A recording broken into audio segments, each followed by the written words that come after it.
Pay close attention. What you're about to see is Bible prophecy being fulfilled.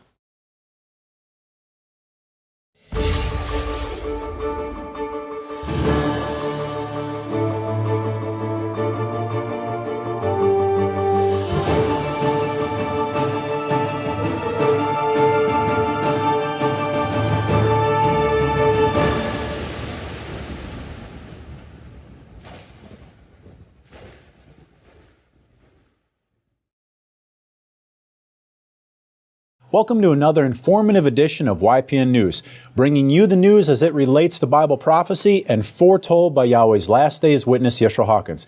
Katan, we have several articles to cover this evening with our viewers, including the drought in the United States and how it's now affecting our shipping industry. And also we're going to give our viewers a link to a little bit of history that occurred 80 years ago in the United States as a result of lack of rain. But first, let's take a look at the latest developments in the Syrian war and how the casualties could rise even further with the use of chemical weapons. Yes, U.S. intelligence has not detected any signs Syria is loading chemical weapons onto aircraft, but Defense Secretary Leon Panetta feels the Assad regime, as he refers to them, is preparing to do just that.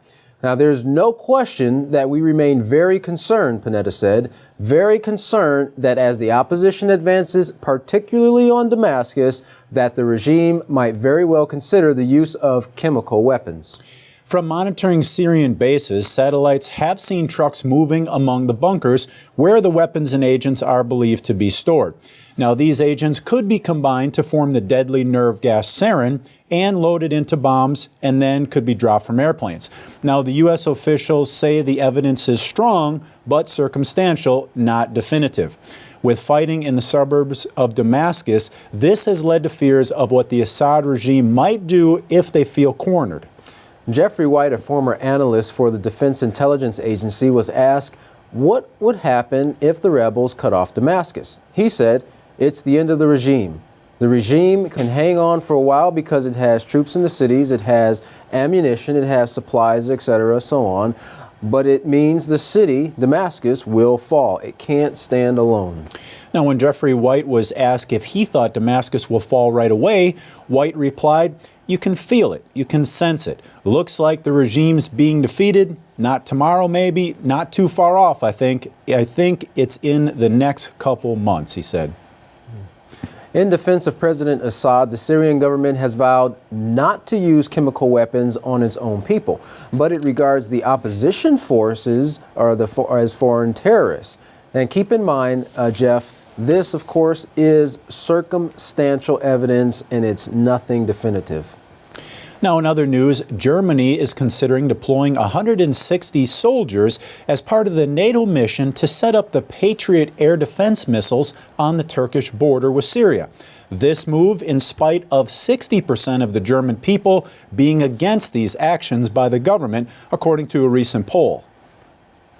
Christopher Horzel, a government and business consultant, in an interview with RT, said of Germany's recent actions, "Chancellor Merkel is preparing for a battle about power in Germany, and there's an overfulfilling and prematurely fulfilling of Washington's wishes by setting up the Patriot missile system, 2 of which of these batteries were sent to Turkey, completely against the will of the people."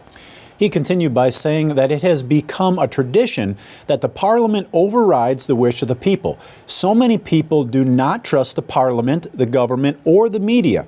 Now, he gave the example of 80% of the German people being against the Afghan mission, yet we know troops were sent there, as well as Germany paying into the now bankrupt euro currency. That's right.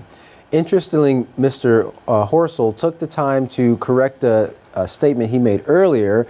He said that after Syria, it would be Iran. He corrected his statement by saying after Syria, it would be Russia. It would be Russia under attack from NATO, but not from outside, but from within with foreign agents. Now, when asked if Turkey needs to worry about Syria's movement of chemical weapons, Horzel stated there's no need for Turkey to worry. What Syria is doing is making sure that no foreign agent can get a hold of those weapons, and that's the main concern of the Syrian government, and that Syria has no plans, as we mentioned earlier, of using these weapons on their own people. Right. Now, for our last article, as we continue and close out our evening's news, the ongoing breakdown of the Earth's firmament is continuing to produce drought conditions. And the drought has continued to have, of course, a negative impact on the nation's water levels. Now, we have YPN's Larry McGee, who has our report on this latest topic. Larry, what is it that we are witnessing? Buoys, guys, being repositioned by the Coast Guard close to St. Louis in an effort to guide barges away from the shallowing portions of the Mississippi. The Army Corps of Engineers is currently monitoring the river's water levels, and Colonel Chris Hall, who is a part of the effort, reports using his iPad, which contains a computerized gauge, to check water levels at least 3 times a day. In addition, to try and minimize the impact of drought conditions, the Army Corps has been dredging shipping lanes around the clock since June. As to the future and whether or not things will improve before they worsen, Colonel Hall was uncertain and says that the real issue is the amount of available water. Barge operators, however, hold a different perspective. They say the Army Corps has another alternative, the Galvin Port Dam. Every December, the Army Corps stops the flow of the Missouri River into the Mississippi in order to preserve those waters for the upper Midwest. What industry representatives have asked Congress and the President is to remove some of those waters from off the Missouri River Basin for use today. If not, operators such as Mark Fletcher, who runs 250 barges, will have to continue to endure business complications, which are currently costing him $100,000 per week, a cost which he says will ultimately be rolled over to consumers. Colonel Hall communicates that while he can sympathize, his job is to look beyond just this winter. Droughts like this, Hall says, typically aren't one-year events, and what we are seeing is only just the beginning.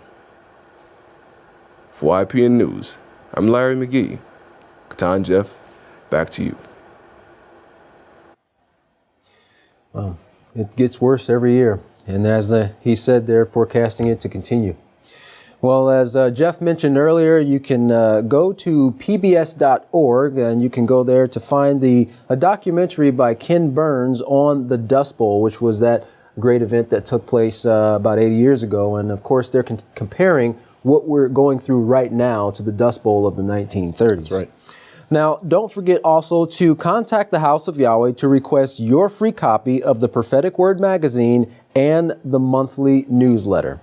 You can contact the House of Yahweh by writing The House of Yahweh, P.O. Box 2498, Abilene, Texas 79604, or you can call us at 1-800-613-9494. And for any calls outside the United States, please call the number that's on your screen now. Well, Jeff, we've got nations on the brink of war. Governments are being broken down. Waters are drying up. But we know that there is only one person who has authority to actually teach peace and build minds with true wisdom, and that's Israel Hawkins. So now stay tuned as Israel Hawkins brings forth the true waters of life. For YPN News, I'm Katan Alexander. And I'm Jeffrey Heimerman. Thanks for joining us.